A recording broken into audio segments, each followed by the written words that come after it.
Greetings, fellow adventurers, and welcome back to my channel. Thank you for choosing our video on Salisbury Mall, Maryland. Sit back, relax, and enjoy the ride. The Salisbury Mall was a one-level 600,000 sq ft regional mall located on Civic and Glen Avenues in Salisbury, Maryland. The Salisbury Mall was the first enclosed climate-controlled shopping mall in the Salisbury area and the second on the Delmarva Peninsula. In the October 16, 1968 edition of the Daily Times in Salisbury, it was reported that the overall cost of the mall had exceeded $7 million, and the parking lot could accommodate 3,300 vehicles. The mall was originally anchored by Sears and Hecht. Now, let's delve into the intricacies of location and explore its various aspects. The mall's location near downtown Salisbury, along with the lack of other regional malls nearby, allowed the Salisbury Mall to thrive on the eastern shore of Maryland for more than 2 decades. The Salisbury Mall's closest regional mall competition was the Blue Hen Mall, which opened in 1968, and the Dover Mall, which opened in 1982, both located approximately 60 miles north in Dover, Delaware. Salisbury Mall's location on Civic and Glen Avenues was situated between a residential neighborhood and businesses along US Route 50. The Wycomico Youth and Civic Center was within 100 of the mall, and the City Park and Salisbury Zoo were also within walking distance. In the years following the mall's opening, other major retailers clustered around the mall, including Towers Value House later Service Merchandise in 1977 and Toys R Us in 1983. The Salisbury Mall enjoyed a strong tourist customer base given its location on the major roadways of the eastern shore of Maryland and its close proximity to the popular tourist resort of Ocean City. Now, we shift our focus to construction and opening, a topic that deserves our attention. The mall project was officially announced in January 1967 by the Development Company of America. Construction on a 50-acre site near the Civic Center would begin later that year. A groundbreaking ceremony was held at the site on June 23, 1967, although construction didn't actually start until October. The official grand opening took place 1 year later, during the week of October 14, 1968. Anchor stores Hecht Company and Sears opened early in the week, followed by the mall itself on Wednesday. Although an opening day advertisement for the mall claimed that shoppers could browse all 40 stores, only 16 were ready to open on the first day of operation. The mall claimed it would be one of America's most beautiful shopping centers and an enchanting fantasyland of cascading fountains, lovely gardens, greenery, and flowers. The Salisbury Daily Times said the mall had 9 fountains and 25 planters in its 530 foot of interior walkways. In a front-page article before opening day, the Daily Times highlighted a visit by then-reigning Miss America Judy Ford, and said before the day is over, hundreds and perhaps thousands of shoppers or sightseers are expected to stroll the interior mall with its illuminated fountains and planters and new shops. A follow-up story stated mall owners were delighted with the crowds, and that police estimated a crowd of over 10,000 people during the peak evening hour. Local sources speculated that the 10-acre Salisbury Mall would employ at least 1,000 workers when fully operational, with payroll between $5 and $6 million per year, and that annual sales could reach $15 million. Welcome to the next segment, where we explore renovation and expansion and its significance in our journey. On July 1, 1970, a single-screen movie theater opened at the mall. Originally operated by Cynecum Theaters and named simply Mall Cinema, the theater featured the latest technology in lamps, a picture window radiant screen, and RCA high-fidelity sound for its 350 seats. It was Salisbury's first newly constructed movie theater since 1947. The theater was created by combining 2 vacant store spaces and pouring a new sloped concrete floor. A second screen would be added later, opening on May 19, 1977. 8 years after its original opening, the Salisbury Mall underwent a major renovation and expansion, with construction beginning in November 1975. The mall opened $3.50 million, 220,000 sqft East Wing on September 13, 1976, which nearly doubled the mall's size to 593,472 sqft. The new wing added space for 25 new stores, bringing the mall's total capacity to 79. 2 new anchors, Hutzler's and Pantry Pride, were also added, along with a Friendly's restaurant. While the mall's original west section had a colonial look with columned entrances, the east section was of a more modern design. The entire building was made of white brick and stone. The mall's interior flooring, originally white ceramic tiles, was replaced with a parquet style during the renovation. After the addition, the mall's total number of parking spaces dropped slightly to 2,880. With a central corridor connecting the original west wing to the new east wing, the mall was now laid out in an H shape when viewed from above. The Hutzler's department store closed its doors in July 1987 after the struggling chain agreed to transfer the store's lease to Peebles, a Virginia-based regional department store chain. Peebles held a grand opening at the former Hutzler's space on August 20, 1987.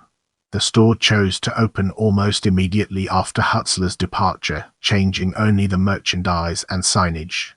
The space would then be gradually renovated the following year. Peebles already operated 4 stores on the Eastern Shore and wanted to expand into Salisbury, but this store would be the last major addition to the Salisbury Mall. In the upcoming section, we'll be dissecting competition and decline and exploring its implications in greater detail. In October 1988, a groundbreaking ceremony was held to mark the beginning of construction on a second enclosed mall in Salisbury. Phase 1 of the new mall, to be called the Centre at Salisbury, would include 693,842 sqft of leasable space and 4 anchor stores including Boscov's, Spenny, Leggett, and Montgomery Ward. The centre at Salisbury would attract more upscale establishments lacking at the Salisbury Mall, as well as more modern amenities such as a food court and a multiplex theatre.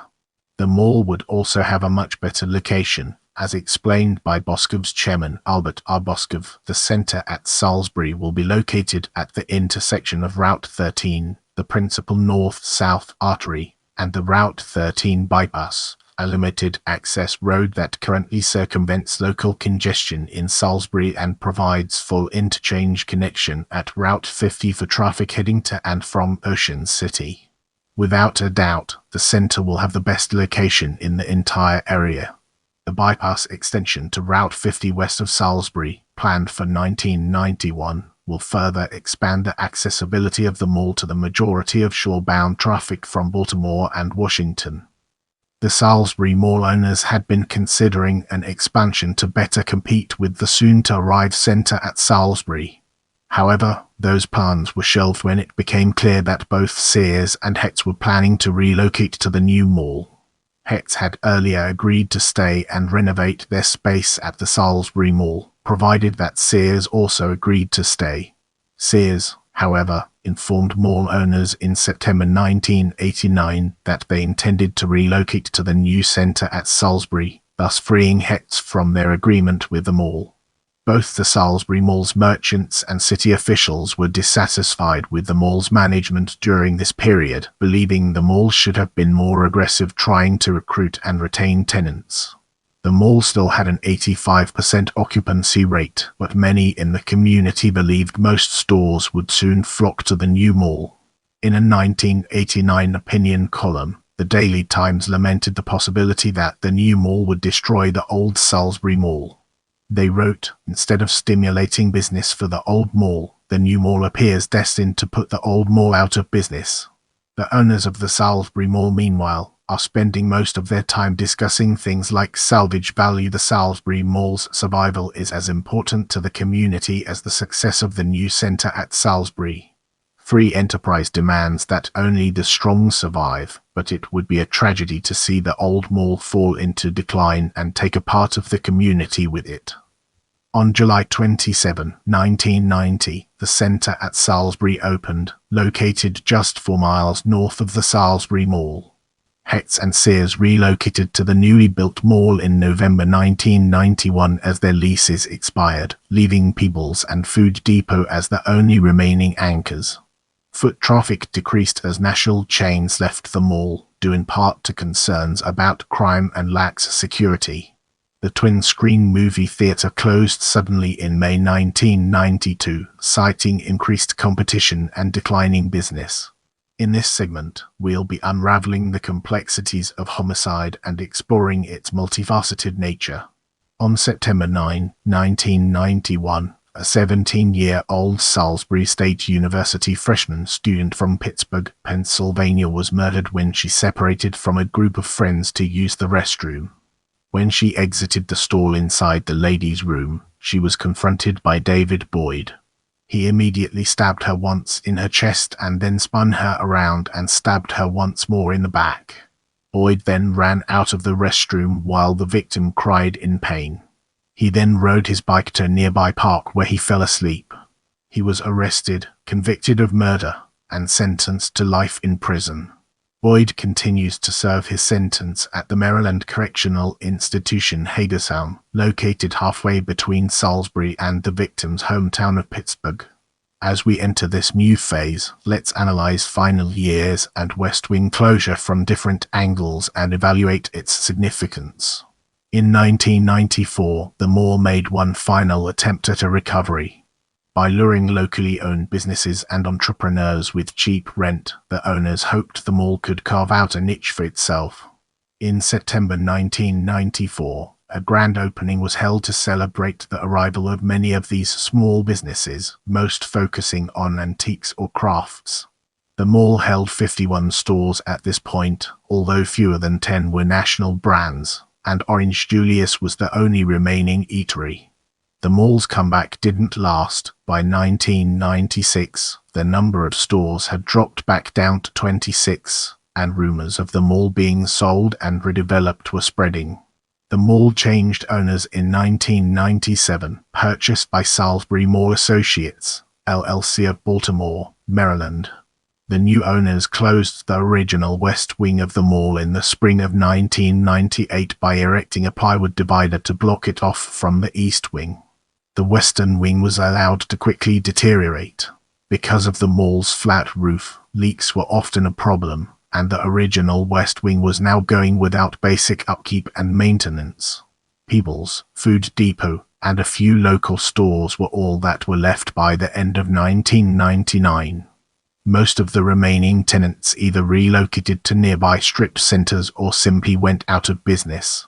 The nearby residents started complaining to the city of Salisbury because the structure was crumbling.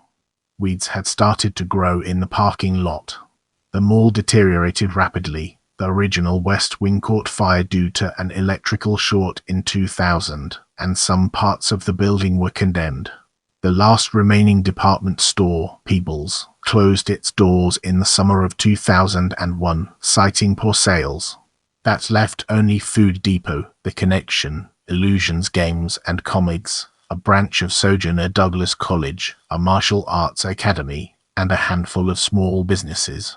The last remaining anchor for Depot closed in December 2001, having been evicted after successfully suing the mall's owners over the poor maintenance of the building. As of 2002, the mall had just 7 remaining tenants and was placed up for sale.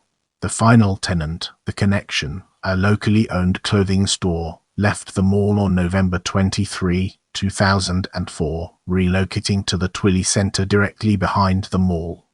As we venture forward, let's examine demolition and redevelopment attempts in detail and gain a deeper appreciation for its significance. A final 2007 Daily Times opinion piece on the old mall concludes, "It is now filled with mold, rotted by water damage and neglect, and unsafe for use or restoration. It's time to bid the Salisbury Mall farewell. It will soon be gone, and most of us would prefer to remember it as it once was, not as it stands today, an abandoned eyesore. Demolition began on August 8, 2007, and was completed on November 21 of the same year. Cleanup occurred from December 2007 to April 2008. The remaining 40,000 tons of debris, consisting of the steel frame and masonry, was shipped to nearby recyclers. Debate is ongoing between the property owners and the local community as to how the land should be used. The original redevelopment plan called for the land to be redeveloped as a mixed-use 685-unit residential retail complex with a man-made lake, which would be known as the Village at Salisbury Lake. Construction was scheduled to begin in June 2008. However, these plans were put on hold due to the housing slump, and later the Great Recession that followed.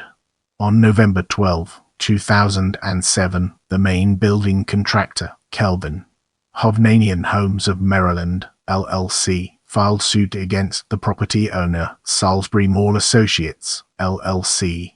The plaintiff was granted permission by Wicomico County Circuit Court Judge Donald Celsius Davis to cancel their contract and pull out of the Village at Salisbury Lake development on September 29, 2008. On April 13, 2009, a stay of enforcement was granted to the defendant pending outcome of an appeal to the Maryland Court of Appeals. The defendant was required to post a $24,000 bond based on an estimated 18-month appeal period. The appeal was scheduled to be heard on February 3, 2010, as case number. On July 6, 2011, the Court of Special Appeals vacated the judgment from the Wicomico County Circuit Court. The case was dismissed with prejudice. Since April 2008, the mall site has remained empty except for piles of masonry reserved for future use. On July 10, 2019, the mall site was sold to Crossroads Salisbury, LLC for a residential and commercial development. Another plan for the site's redevelopment was proposed in 2023. Still named the Village at Salisbury Lake, the updated plan called for 131 single-family homes and 88 townhomes on the property. However, funding for the project was still unclear as of 2024. If you want to see more videos like this, make sure to subscribe and turn on notifications.